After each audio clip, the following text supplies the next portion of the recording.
attention. My countrymen, they love their fiction. Words upon now, it's made with good intentions. Welcome back to 1 of 200, where the story's made up and the points don't matter. I'm David Bowie with the Spiders from Avondale. Do you want to do the actual intro? Welcome to 1 of 200, a New Zealand politics and news podcast from Aotearoa, New Zealand. We have sentenced Kyle and Philip to the gulag for the crime of centrism and have seized control of the podcast. Patriots, People's we are Podcast. in control. As always happens when Kyle and Lip can't be asked to do the podcast, lots of news happened this week, which means that a rugged team of completely normal individuals features with me today. My name is John, and I'm joined by Pmax. Howdy, howdy. I'm glad to be here on this most auspicious of weeks. Also, Ginny joins us today. Hi, happy to be rated most normal host of 1 of 200 to ever exist. And as you may have heard, David Bowie has joined us today. Yeah, John, imagine if you would, a woman who decided to go out starting at 11:30 p.m. last night, and got back maybe at 10 to 3 a.m.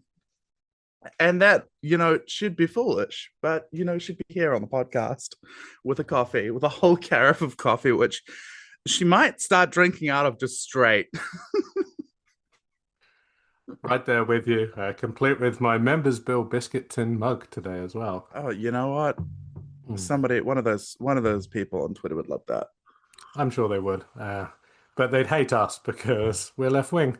Anyway, so lots of shit's happened this week, and we're going to be going through it. We're going to start with education. After all, we have sent Phil and Kyle to the re-education camps, so we should talk about what the education for the country looks like. Pmax, I understand everything is fine, actually.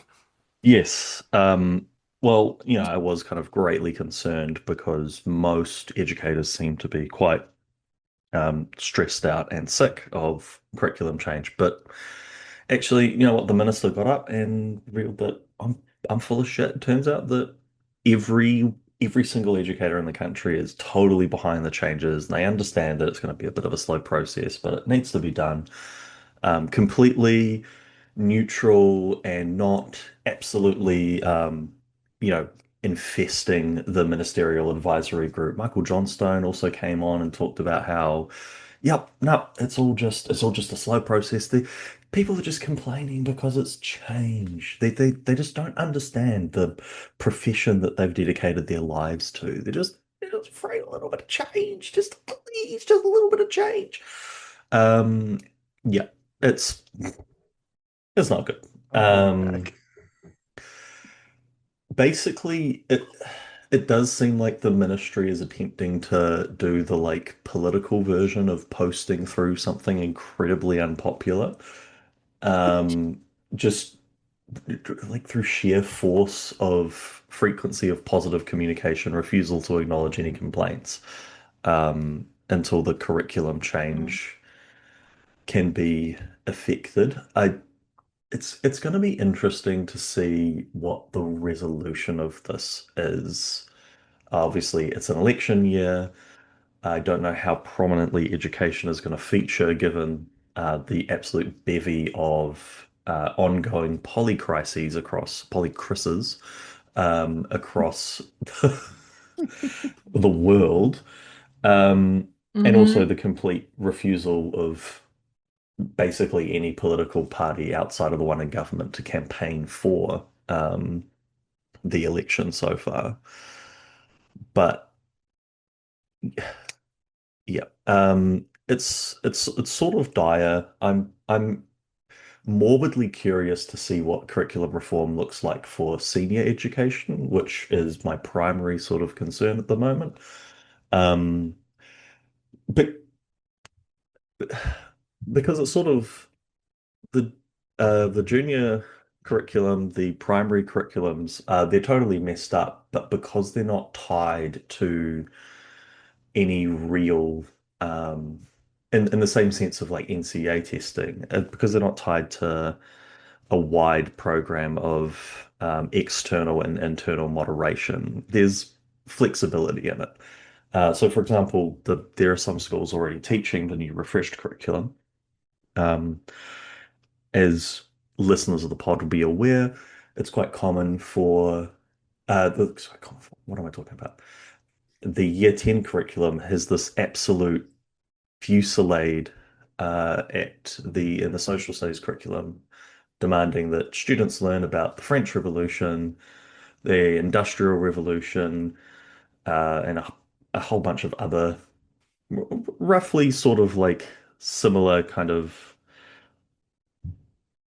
areas all at once without much guidance on how to do that. And the educators that I've spoken to are basically teaching it as, yeah, rich people are fucking shit.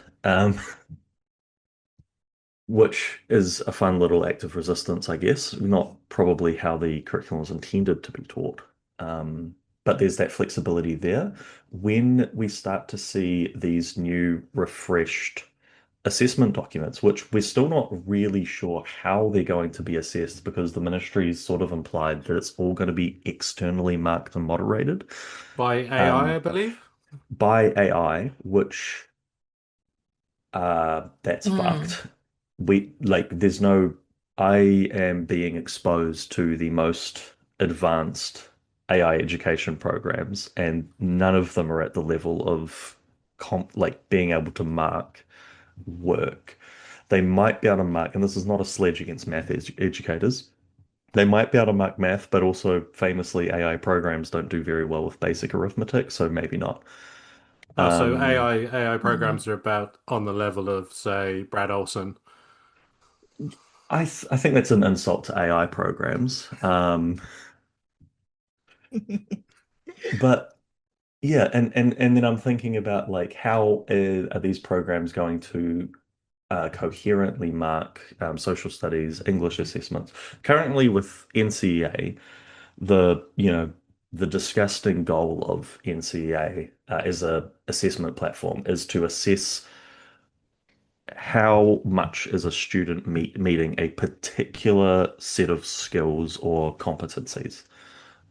So if we look at the English curriculum as an example, it might be how well can a student break down a scene from a movie? And that's what the student is assessed on.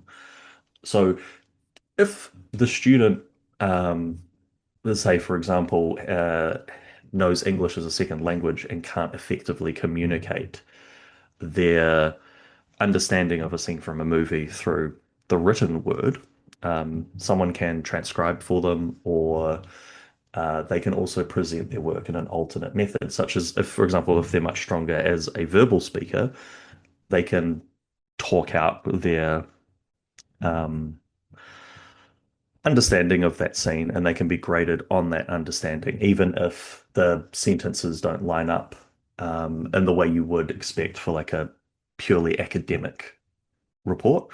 One of the problems I can see with AI marking is not really having that same level of distinction, sort of more being marked for correctness of grammar and sentence construction to avoid sort of confusing a program, Mhm. unless there's going to be like people overseeing the marking, like reprompting the AI. But I don't like the amount of work required to mark all of these assessments is just staggering. So I just don't I I can't really see the vision.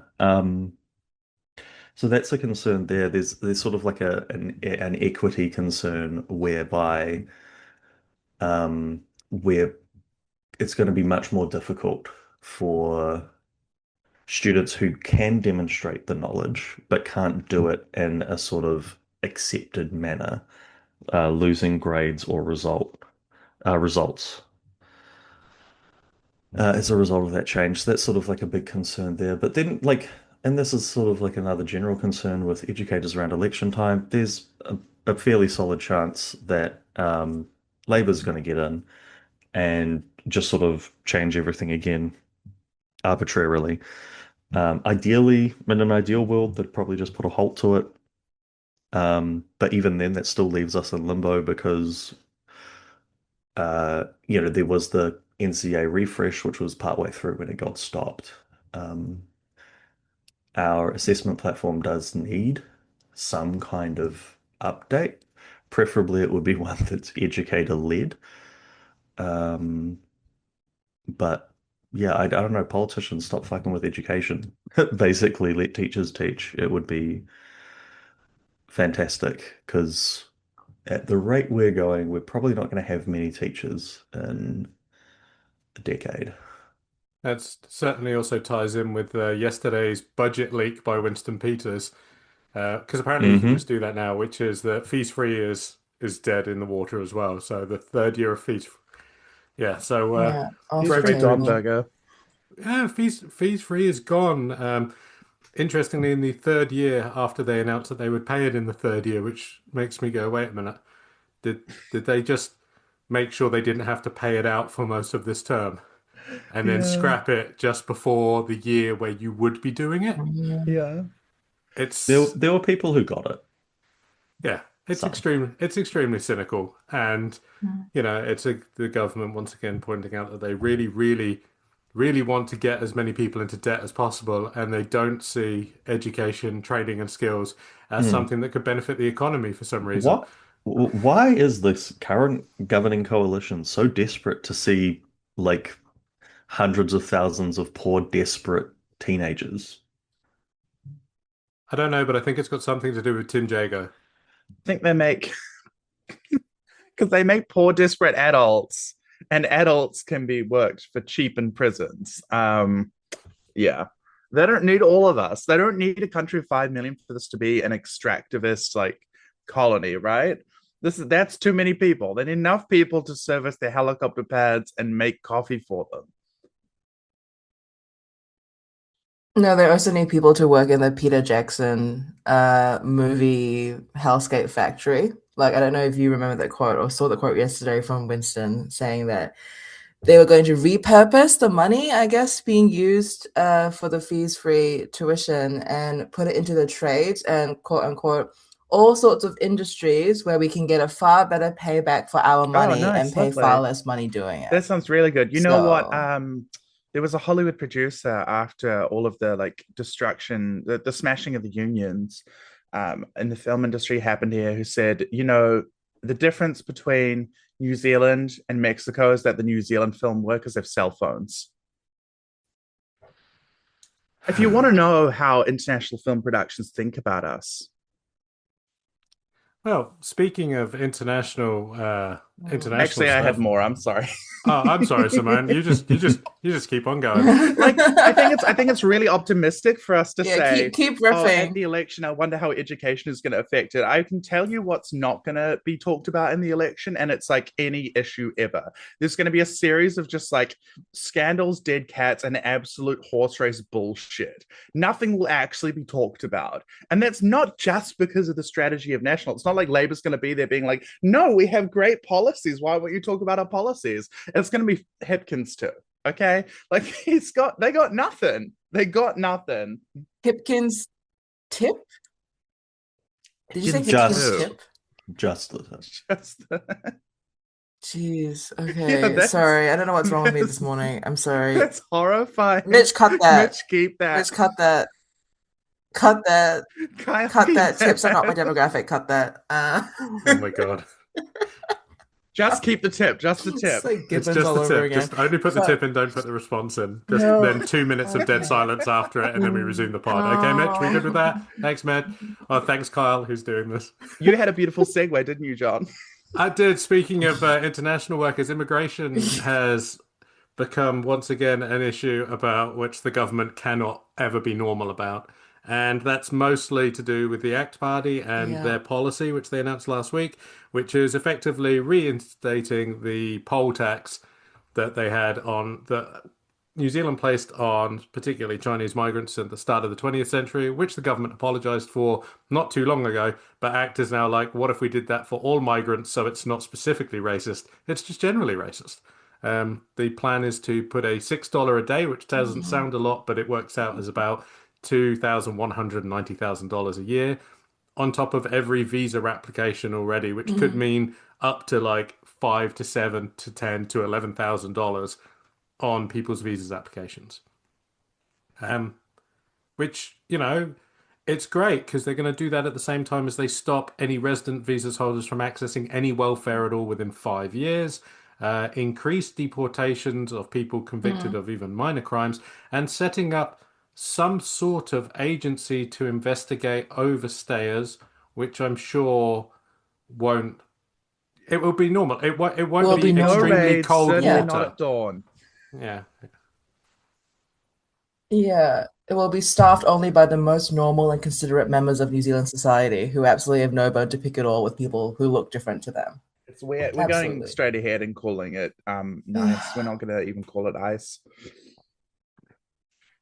Yeah, the N is for New Zealand. It's all one word. The N is always for New Zealand. I'm always saying this when people call me out. The thing N about immigration is is for Oh yeah, tell me more about that, Simone. it's like Z is for New Zealand, but like N is for New Zealand. The thing about immigration is that our system is already inhuman. Like if you want to appeal against deportation, the test, generally speaking, is exceptional circumstances of a humanitarian nature. And within that, there's like, would it be against the public interest and all sorts of sub-steps within that step, but like exceptional humanitarian circumstances, right? Like it can't just be enough that we don't want to separate families. We separate families all of the time. And the thing is that you get caught out really early on. So they have a really graduated system where it's like, oh, if you get convicted of literally anything, like even a 3-month charge, if you have a lower level visa, right, like one that's not a resident visa, that's the sort of thing which can catch you out. And guess what? There are just so many of those. Like in the Summary Offences Act, consorting with thieves, like if you're in a place hanging out with 3 or more people who have like theft convictions, that can be a charge on you. Literally no freedom of assembly in this country. Like, Mhm. yeah. Singapore style. The police haven't been Singapore being enforcing a lot of these which because, the they don't government have the loves. numbers to just like, and they're not hot for everybody, right? The thing is, they've got to be hot for you. But that is going to start happening. And we're seeing it with the increased police powers and with the move-on orders. I think, if you want to exercise your rights as an immigrant, say if you wanted to protest against this, with the new policing powers amendment bill, the Law Society itself, the neutral body for lawyers, has drafted a submission and submitted a submission, because that's what you do with submissions, you submit them, that the second half of the policing bill can be used to abuse the right to protest in New Zealand and to abrogate that right, because we don't really have it enshrined very well anywhere. NZ4 is very vague.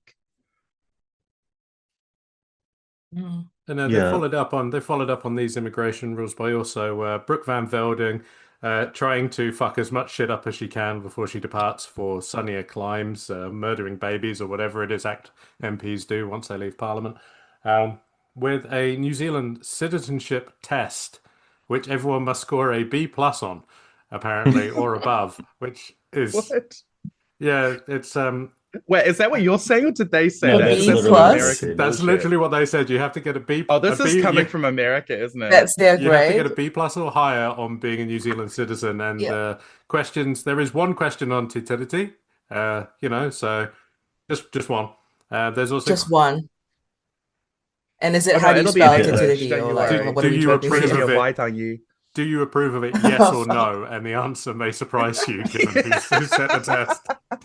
The Treaty of Waitangi, done by ancient Celts? Question mark. But it's letting the ACT Party define New Zealand values, because it's like questions about the New Zealand Bill of Rights Act and stuff, and I'm just like, when they set these tests, they are not about working out whether or not you fit in. They are exclusionary language barrier things. It's Jim Crow shit, but just in a slightly different format. If you ask most New Zealanders about the questions on the test, they will not pass the test. And so it is a small group of psychotic right-wingers defining what they think will make a good New Zealander and turning away anyone who they think doesn't fit the bill. And, Yeah. they're looking for the right people, or at least they're looking for something that The rhymes with white right. people. There we go. Thank you, Simone. Stamping Yeah. all over the punchline. I think. Sorry. Oh, no, go, Ginny. I'm just like, No, oh, sorry, Dash. This is why we need a cutting me Kyle off. or a Phil, Kyle, right? just 'Cause keep the otherwise, tip. yeah. Yeah.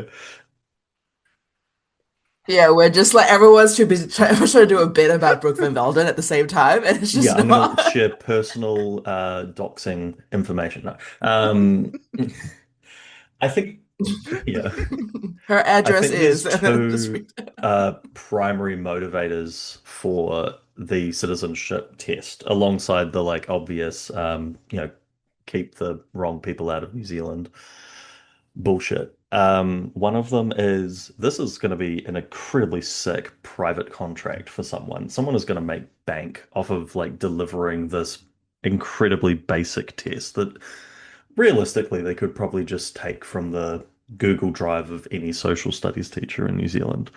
The second part of it is sort of, appealing to the base. Just riling up the racists to, I don't know. I actually don't really know why, but appealing to the base. Sorry, I didn't have anything more eloquent to say. appealing to the What I will say about the citizenship test is suppose that while this is in the news, they say, oh, we've given it for this private contract. These are like really simple, easy questions that are just like, do you believe in good thing? Yes or no? Freedom of speech, one law for all, whatever it is. Suppose it's all of that, right? How much attention are you going to be paying when like a successive contracts get given to different groups and the test changes and it becomes effectively a Jim Crow like test before voting? As John's pointed out, right? Like how much attention are you going to be paying to this? How much news is going to be written about this? Basically none, right?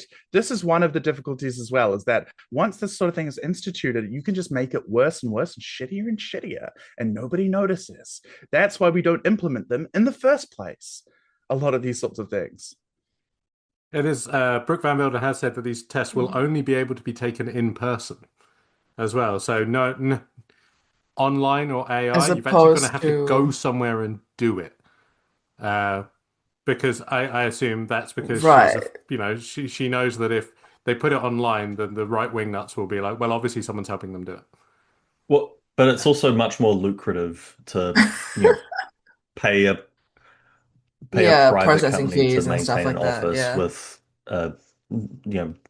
secretarial staff and cleaning and blah blah blah. Driving out to the most cursed office in an industrial estate somewhere to take a test that you have to get 15 out of 20 on to become a citizen. That's And pay that- like what? I think they were quoting like Yeah. $200 or something ludicrous. God. Yeah, and you can push the price up, and like how many people are gonna like? When was the last time that you paid it? Unless you have a child who's taking the restricted test, when was the last time that you paid attention to how much that cost? Right? Well, Like this is gonna be even less. Like, and then there'll be people who are running like New Zealand citizenship practice or tutoring and all that kind of thing. Like think of the crimson economic education opportunity coming in with the citizenship test. But Practice. Pmax, Person there's a educated. side hustle here for you. Like maybe you should Oh, reconsider damn. this. Let's Maybe- cut this segment. I'm Yeah. actually in favor. Cut of it, cut it, cut it. Yeah, hold on. One of cut this 200 out. is going to run a boutique like test Yeah. practice. Yeah. In like a year from now, but there's gonna be like a head of citizenship at fucking Crimson Education, and it's gonna be responsible for recruiting people to like actually Rebranding the teach you how to podcast do as this 15 test. out of 20, and it's just purely advice on B how to plus. pass the test. It's just insane. Like, how can you get a B plus on getting a B plus and recognizing quote unquote free speech? Like, how does this stuff even work? Like, what other questions are going to be like? It's going to be like, spice is to curry as Rhodesia is to New Zealand. Like, is that what we're going Write to down every slur you think you should be able What to the say. fuck? No. Yeah. Oh, and then if you say there's no slurs allowed, nah, no freedom of speech, get out. The N is for New Yeah, Zealand. you're not I let think in. if we think no, Kyle, I actually cut that one. He's Kyle, not gonna. I He's gonna can't. leave I'm that in already in because you've said that Oppo so many files for times major now. political parties. They have transcripts, Kyle, Look, we can't of help me ourselves. saying really cool shit. I can't wait Welcome to to see the this New one show Zealand up. with Attitude podcast.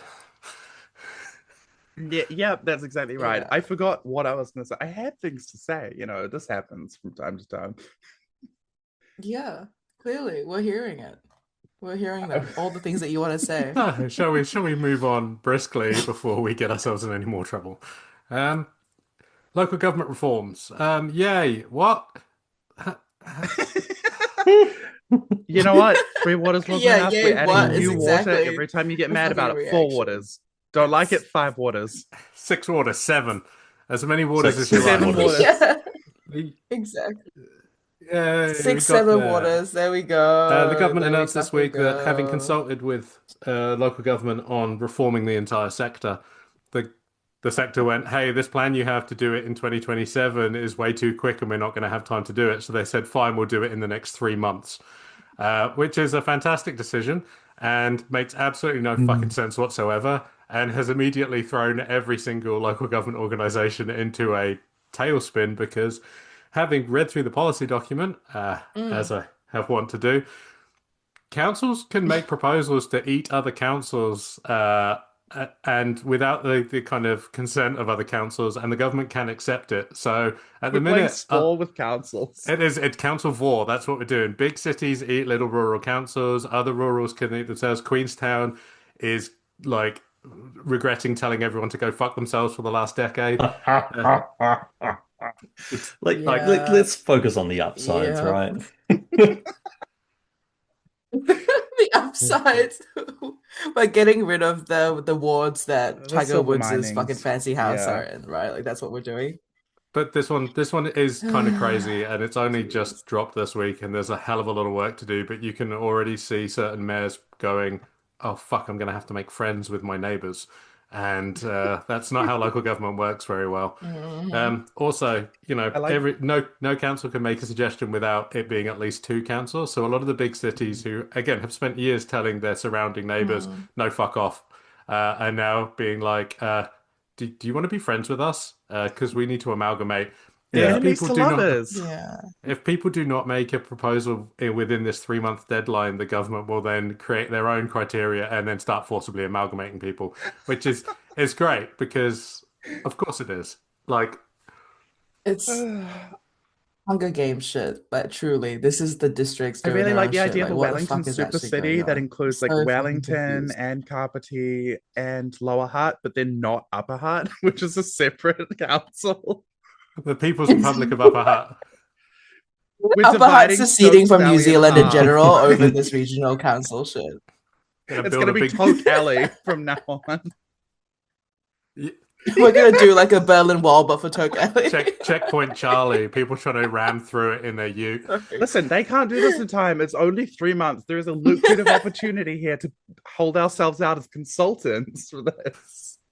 No, because the minister said Oh god, this is just like the 1 of Hey, 200 look, money making episode. the right? Patreon Like, isn't how many enough. these We have can to we increase our consult on? revenue streams. 1 of 200 consultancies where we're just going to look at the cities and go, have you considered Big Hamilton? Have you considered Big Napier? Hamilton. Have you considered Big Naturals? No, wait, hold on. Oh, Yeah, All the time, John, all the time. I wake up in the morning. and I always look down, considering you know? those. Always considering. I will say Oh. this decision has been like absolute Tadador ranges total right there. and complete victory for the Heratonga Hastings City Council. They have been trying to amalgamate with Napier for decades. They have been begging, please, we need your tax base to fix the pipes that you use. And the Napier City Council has just refused to amalgamate for the longest time. All the while sort of sending out these imperious missives being like, oh, the water in the aquifers is getting a bit low. Could you invest a bit more in it, please? And now they're going to be forced to amalgamate. It honestly might be enough to just completely flip Napier the selection. Now, here's the thing: these proposals are due in August, and Cabinet's going to approve them in September before the polls open. And I'm like, Insane. have you any idea what's going to happen if they approve Jesus. Waimakariri and Selwyn joining Christchurch to the Waimakariri electorate and the Selwyn electorate, traditionally like national kind of heartlands? Because they fucking hate Christchurch. They think they're woke, which is Yeah. like a whole thing in itself, frankly. The woke Oh. skinheads in Christchurch. But like Pmax says, like Nelson and Tasman have been having this argument for years about we should amalgamate, and Tasman's like, no, fuck off. But now it's like, no, you're going to have to. And here's the thing to make really clear: there isn't a future where district councils and city councils exist anymore, or regional councils. They're all going. There's going to be none of this left. It's all going to be unitary authorities all across the country. They want about 20, I think, for the whole country. Jesus And, Christ. and if this sounds a bit like the Labour government's water reforms, yes, this is local government done well, or whatever. It's Local government done worse. yeah, three councils. Let's call it the three council reform. It's That's it. We'll have or something. I wonder, like, will we see? Auckland down to Ruapehu, Wellington up to Ruapehu, Christchurch for the whole South Island. Three Bring back the councils, we're done. provinces, baby. Will we see? Will we see like a devolution of national government? Maybe, like maybe they're just going to like meet at the middle, and we're going to see this fully devolved central government with like a South unitary. Island separatism. Well, they're pulling back in all of the RMA compliance and the environmental compliance stuff to Wellington, so the regionals aren't going to be dealing with that anymore. So, a lot of the powers the regionals had are getting pulled to Wellington, and they'll run those out of regional offices. So it's another centralization power They're grab, really pulling back the tip on To that be one. fair, that is going to be very funny when the. Oh, what was that? Nothing. I really like the idea of having tsundere sharks, but it's like Hastings and Napier, and it's like, notice me, senpai. I need somebody to draw this. Either you do the Google Maps one, which is funnier, or you do like Axis Powers Hitalia little yaoi boys. Jesus. No. No, I keep need the that in. personification Cut that. of Cut that. in Wellington. No, we. You What would don't Lower want Hutt to As a even know. look Hitalia like? boy, As an we ac- can just as look, an- let's in, go like, DeviantArt Hitalia's right now. style. Let's go on E621 Oh, there's right one. now. There's a You Hitalia boy for the joke. Hutt River. No, there Hitalia is a Hutt dude. River. There that's is the- a that's the Hitalia boy pond- for the Oh, Hutt that's so River. Kawakai, we love you. That's so beautiful. If you are wondering why the podcast Yeah, is apparently he's drawn particularly similar to loose England. and out of the gate today, it's because we were all celebrating the abolition of the BSA this week. Yeah, Right, that's a beautiful we're allowed to segue. say it. Which has been allowed. Yeah, we're allowed to say New Zealand now on air, which is They fantastic. let me say anything. I'm allowed to do anything right now. everything right, and they indicted me. So, yeah, Paul Goldsmith announced that they're just abolishing the BSA this week, presumably because Sean It was- Plunkett gets upset when people call him racist. No, I think it was actually because of the emails that Kyle sent. Requesting has- greater freedom. Kyle has been a long-standing opponent of any kind of regulation of the media, and he's won a great victory here today, and I think Kyle should take all of the credit for abolishing the BSA, and that's the official podcast position. Yeah, that was the note he left. So apparently what we need to do is if we don't like something we hear being broadcast, we just have to change the channel. That was the official advice that came from the minister this week. Sorry, the group chat unfortunately has just been 9/11 by Ginny posting Italian something boy is in really the chat good. which we will never share. My flatmate group chat also just sent a video of a pukeko in the Yeah. backyard, so I'm low-key watching that while we're talking. Okay, It's well, really cute. okay, love that for you guys. I just want to talk a little bit about this Media Council BSA shit. So basically, we know that the Media Council now, I think, is supposed to be the one who is dealing with journalism as a regulator. I don't know if people realize, I think, intently how incompetent the Media Council is and how inept they are to actually deal with any sort of, I guess, judgment calls around material that is, I don't know, too woke, not woke enough. I think in terms of the Media Council's remit, we've seen over the past probably 4 years or so, maybe it's been like even 6 years at this point, there's been a widening of the chasm between what gets shown in a digital media environment and the sensibilities of the people that are on the media council. We saw this basically start, I think, in 2018. There was a huge furor. Furor? Furor? Oh Is that how my you say it? God. A furor? No, That not was a- furor. Sorry, cut that. Cut that. Yeah, Cut that. yeah, his name's Sean Plunkett, Ginny. Fuck. There was a huge Kyle. Shit. There was a huge. Big There Kyle was a theory. huge issue 2017, 2018. Jesus Christ. Around basically the censorship, all censorship bodies in New Zealand basically were divided, and they couldn't figure out for the life of them how to censor material in video games, whether it was violence, whether it was sexual content, whether it was implied sexual content. There was a whole media panic morally around what is digital media going to do to our kids. Like 6 years on, the discourse from that council still hasn't changed. To have people that were leading the charge on, oh my God, if I think that there's implied panties in my content, the kids are going to be corrupted forever.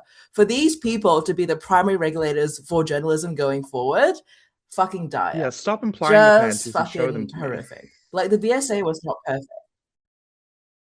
The BSA was not perfect. Like we know that it's been wanting to be reformed for a long time, but it's just the solution is not cutting off the leg. You can't cut off the leg to save the leg. You know what I mean? Like I don't think that's how that phrase goes. You can't throw the baby out with the water the baby was inside with. Like I just Sun feel like Tzu's the pizza face. reaction is It's just a just lot. frankly that Paul Goldsmith is incapable of actually fixing anything he's in charge of. He can only either incorrectly Oh, so appoint true. people who are completely inexperienced, or he can scrap stuff.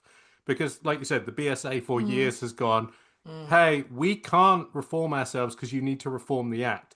Can you reform the Act, please? Can you please clarify our position? And successive governments have gone, I can't be fucked doing that. And, you know, the Media Council are the voluntary organization, the one that you can only join voluntarily. You know, you like they have no power over Sean Plunkett. He said, I'm not joining the Media Council. Why would I do that? This is it. He just does not want to be regulated or controlled in any way. Truly the furor of New Zealand media. Yeah. This is like, this is because they can't fix it. But I also want to say, much like his name suggests, it's because Sean Plunkett is a big baby. Like, this all got kickstarted because of that, right? Where the BSA was like, well, to move with the times, we really have to interpret the legislation such that anything that is meaningfully resembling terrestrial broadcasting comes under our auspices as well. And everyone on the right wing was just pissing their pants about it, shitting themselves and being like, no, no, no, no, no, no, no, you can't do this. It's on the interwebs. That's different, even though it's exactly the same as like a television or a radio show, you know, just because it's on a different band. What's Exactly. it's not BSA unless it's from the BSA region of New Zealand. Otherwise, it's just sparkling racism. Like, it was so strange to have them come out and say this, and then National immediately, like, I don't know if this is just a thing where they're all in group chats and they're like, yeah, they're being mean to you. Let's cut them down to size, or like this is some kind of Grandmaster Heritage Foundation Project 2025 plan. But like either way, the situation is that it's going to be an opt-in, self-regulating media council situation. And like, why would they opt in, right? We live in the age of disinformation. Or as the liberals like to call it, disinformatio, or whatever the fuck. It's just like, I just think it's ridiculous that the response to any criticism or any hard topic that Paul Goldsmith encounters, like his tactic is to just cock warm the guy who hates him. He's soaking. Like he did this first with the board chair of TVNZ, right? Andrew Barclay, when they complained about the One News story and stuff. And he's doing it now with fucking Plunkett. Why is his go-to defense mechanism just to gobble dick and balls instead of like doing anything meaningful from a policy perspective? Please tell me, Paul Goldsmith, write in, tell me, Paul is this Goldsmith, just a fetish? stop ignoring What the is taint. happening here? Why are you like this? The really beautiful thing, I think. Kyle, just the tip. Just the tip.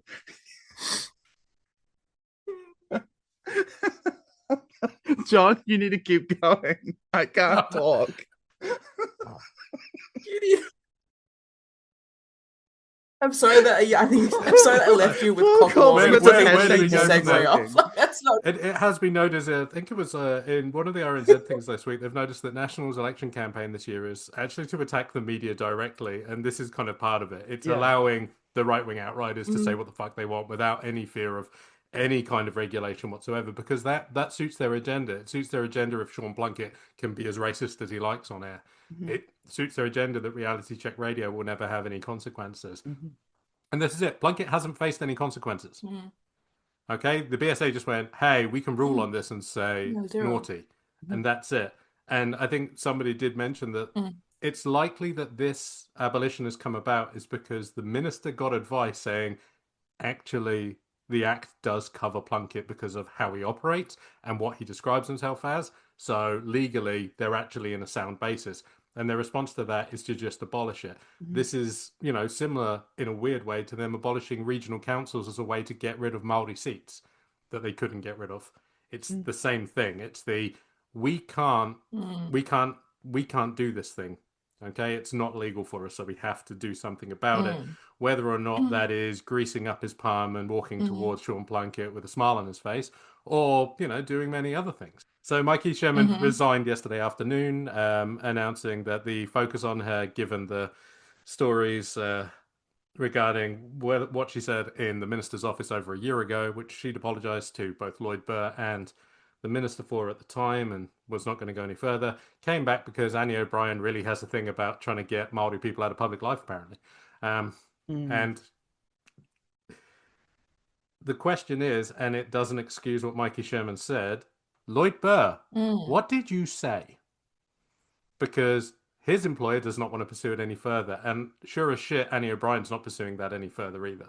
Because she's got what she wanted, which was to knock out the political editor of TVNZ just before an election. She got a full article and stuff this week to explain that she's not politically partisan because she used to vote for the Greens and now she works for Jordan Williams, which means There's no politics in any of that. Yeah, she's an independent commentator who just happens to be one of the country's stupidest transphobes. There is tough competition for that. I know, but she's definitely up there. Yeah, it's a race to the bottom. It's a race to the bottom, but she's pulled ahead somehow. That's commendable. She's going to succeed at something. On behalf of my fellow Brit, Annie O'Brien, I must say, sorry. Oh, she's British? That makes so much sense. Everything's making sense now. Didn't she release a blog where she was like, our news needs to be more like the Murdoch tabloids. We need the Daily Hail here. Don't claim her. Well, this is it. She's kind of slowly being nudged towards the media mainstream as an independent commentator. That's kind of what's also happening here, because she has now been responsible for both Benjamin Doyle exiting Parliament by spreading those completely unfounded far-right conspiracy rumours about them, and is also now kind of one of the prime movers in ensuring the political editor of TVNZ steps down. And given the statements from David Seymour regarding RNZ's direction and how the government will be fixing that, sure as shit that the broadcasting minister will be having a word with the TVNZ chair and going, well, make sure you appoint the right person as the political editor with the election coming up. Maybe. Yeah. I want to note that Claire Curran resigned for less. The scandal was much lower than what David Seymour is doing as the Deputy Prime Minister attacking our national broadcaster. I mean, this should be outrageous, right? This is a scandal, but it's not necessarily even being reported as such, even by RNZ. They have already been successfully cowed. And that is a problem. That is one of the problems with this country, is that we just have fawning or freezing responses to everything.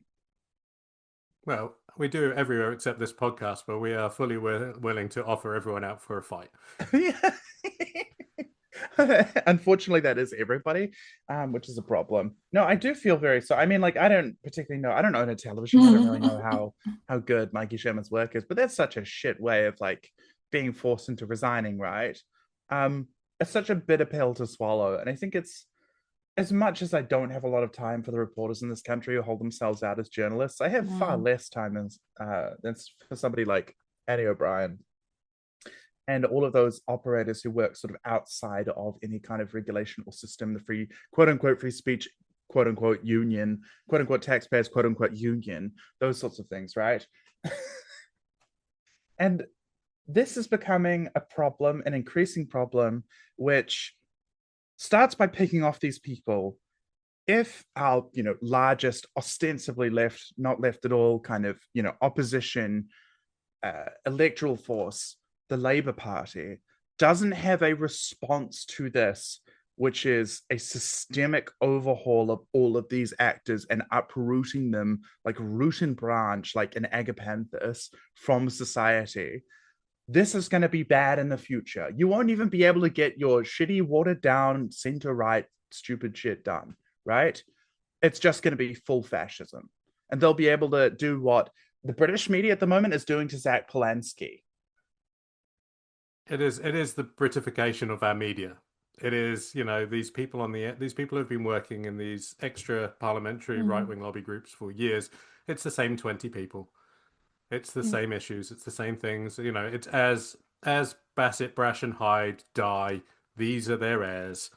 We're going to be hearing about from Jordan Williams and Annie O'Brien and people like that for the next decade, unless some stronger media regulation does come in. But obviously, we've talked about quite a few things today, like education. Labour really don't want to touch it. The immigration test. Oh, there's a conversation to be had about that. The local government reforms. Well, we've got to see what those actually are. BSA abolition. Oh, well, no strong opinion on that. Whereas, a Labour government that cared wouldn't be focusing on supporting banning social media for under 16s. It would actually be ensuring that the media content and the media environment was one which was regulated effectively, because there are certain things here which you should not allow in a decent society. And it's interesting that the same week they're like, we're doing this citizenship test to make sure the people that come here fit in. We're abolishing the thing which allows people to go way outside of the Bill of Rights and shit like that and be very, stochastic terrorism happening, like rampant bigotry, things which are meant to be against New Zealand values are now going to be permitted because the government thinks it's going to benefit them in the misinformation environment that has been created. Yeah. We talk about how hypocrisy and pointing it out doesn't necessarily matter. But maybe it is worth noting that in the same breath where David Seymour was defending the citizenship test, he said, well, values like that, the law applies to everyone equally, and we don't have second rank people in this country. My brother in Christ, you're talking about dividing society into two tiers: those who are the Starship Troopers citizens and those who are not. They're just civilians. That's it. It's we need an imported underclass to be able to work, earn money, pay taxes, but not actually receive anything from the state in return. And we need that to fund old people, because we can't. Even the raising the retirement age stuff, which we haven't even covered. Jesus, Luxon announced they're going to be campaigning on that yesterday. But that's it. This is how you get Winston at 20% at the next election. Yeah, because he's going to go, no, we're not raising the retirement age ever. But they're doing that as part of the OECD report. But what did the OECD report also recommend? A full capital gains tax for this country to actually fucking take this shit out of the property market. Not that the property market is apparently hot shit anymore, but they're picking and choosing. Nicola Willis was like, oh, Labour's CGT is really narrow and they're not even actually properly doing it. And it's like, oh, so would you do that? And she's like, no, absolutely not. I do think, I don't know if it's going to impact the popularity of New Zealand First slash National too much, because I definitely feel like because I guess it's there's that demographic of people who are under 65 who will need the pension when they get older. They're I don't know. I don't feel like they're super stoked as a general demographic on National New Zealand First, potentially. But more importantly, the ones who are over 67 are going to be all for it. They are going to go feral for raising the retirement age, because they'll be like, we can't afford luxuries like that anymore. Young people should be working till they're younger, blah blah blah. The ultimate pull the ladder up after yourself, boomers. Yeah, yeah, yeah, yeah, yeah, yeah. This is wildly depressing. And you know what? I know that there are good people. Some I assume are good people inside of Labour. But the thing is, many of these people inside of Labour know that there needs to be a response to this. Many of them have sources tell me suggested them. These have all been, potential policy responses have been personally scrapped by Chris Hipkins and his staffers and team because he's the scary whip. And what I want to say is, we see you, we hear you, and it's pretty clear what needs to happen because the base is against him, the parliamentary party is against him. Roll Chris Hipkins now while you still have time. I think that brings a nice close to that section. We've spoken a little bit of Britain this week, so let's just have a look at what's happened over there in the local elections. Normal things. Good Lord. Normal Good things. Lord. Very normal things. The Labour Party has lost around 1,300 seats overnight, which is one of their worst results in a local election ever. Good news for people who hate transphobes. Ash Regan, the lady who responded to the idea of criminalising sex work, someone said, won't that drive it underground? And she went, well, no, because if they're underground, how will people get into the basements? Not kidding. Her view about underground sex work, well, she literally thought they meant putting sex workers in basements. That happens in Eyes Wide Shut. I mean, she got 0.6% of the vote and is no longer a member of the Scottish Parliament. Meanwhile, the Scottish Greens have elected the first trans member of Scottish Parliament. That's Irish Dwayne, and also the first non-binary one, and that's Q Manavanan. So good luck to them in the British media environment. But I'm pretty certain, given that you're up in Scotland, you won't give a fuck about the English media anyway. Did you say like trans woman MSP? Yeah.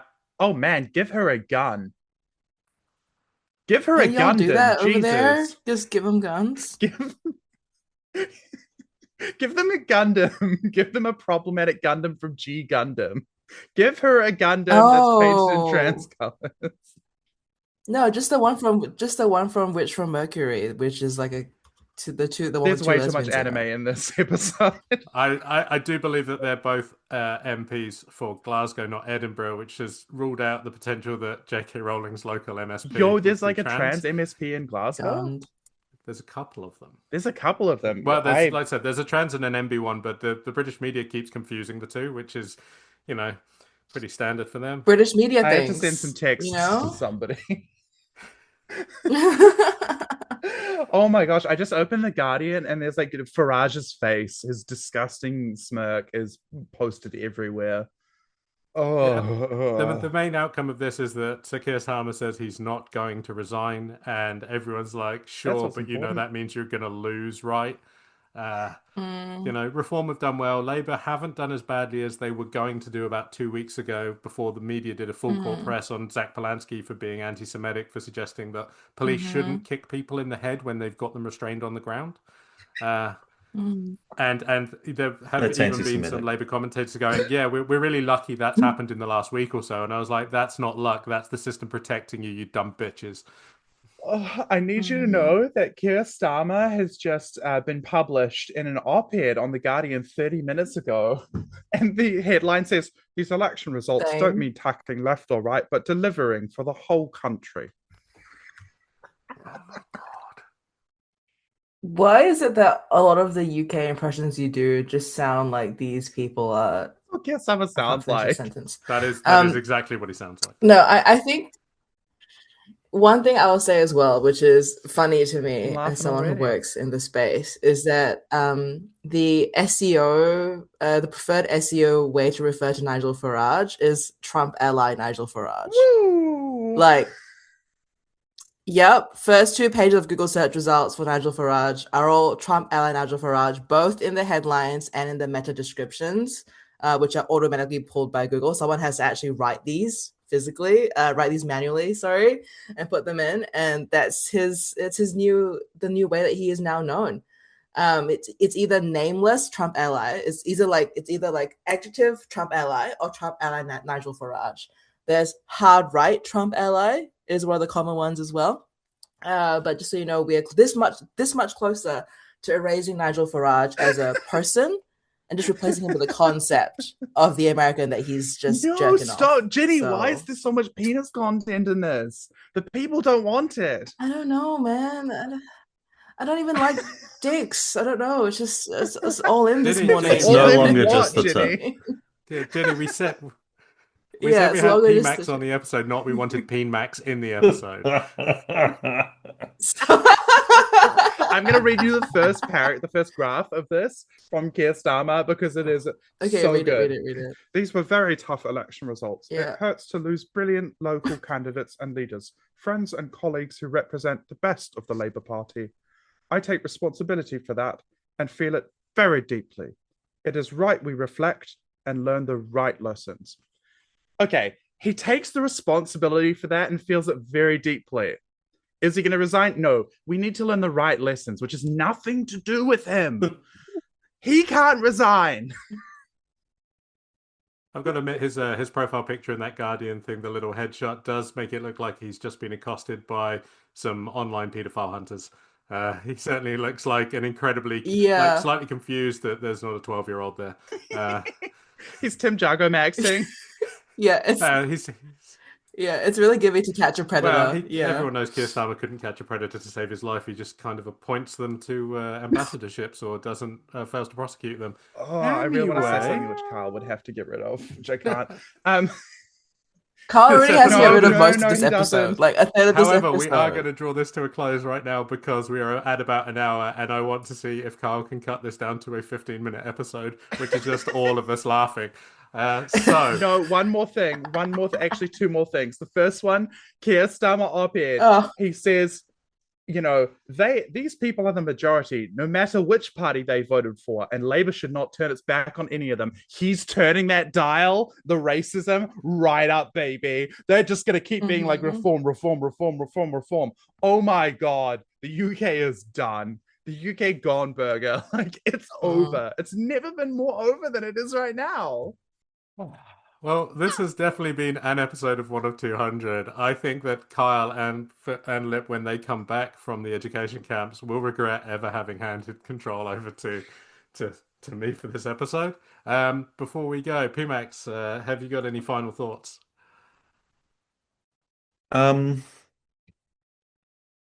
There's just the tip of something edging in, but I don't really have anything to add. Shit's fucked.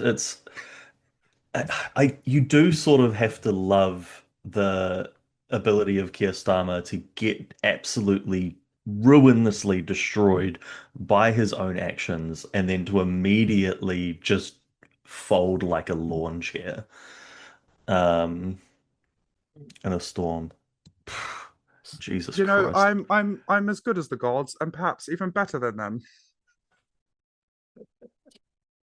Ginny, final thoughts. Final thoughts. Like Pmax, grim. Hey, it's really grim. I really hate that we're leading up to election season and it just feels like they're playing a game with us, coalition-wise. They're like, what exactly are the people of New Zealand willing to swallow? Oh my sorry, God. willing to. Jenny. Sorry. Just take me off Take air, some man. dogs Fucking out the just back and take me shoot off them air, with a Jesus. Gundam. Jesus Christ. Simone. Jesus Christ. Sorry, No, I've been Jenny, casting- finish Anyway, for me, yeah, Jenny. sorry. I am never. They're gonna send me. I'm going to take myself to a re-education camp after this. Like, it's fucking over for It's me. just And I over for can't. me. So, thanks for tuning in, everyone. It was great. It's so good. It's the last time you'll hear from me before I come back lobotomized. The 1 of 200 branded leucotomy, that is another market we need to be tapping into through the orbital socket. Tapping it. I know I might regret this, but Simone. Please. Thank you for joining me and my freaky friends. This has been an episode of 1 of 200. You can check us out on the website, join the Patreon, scrub this episode from your memory. It will be deleted. Mikey probably Sherman, you can check me out anytime. And to Kyle, good luck with editing this one, motherfucker. Bye. if artificers are denied, living a pointless life, but learning all your lessons. Fucking politics, there's no distinction. The road's upon now. It's paid with good intentions. And I'll admit that I'm at a loss for what to say when they quote this as a cost we ought to stay. Cause I live amongst the people every day in this vindictive, forgetful fucking race.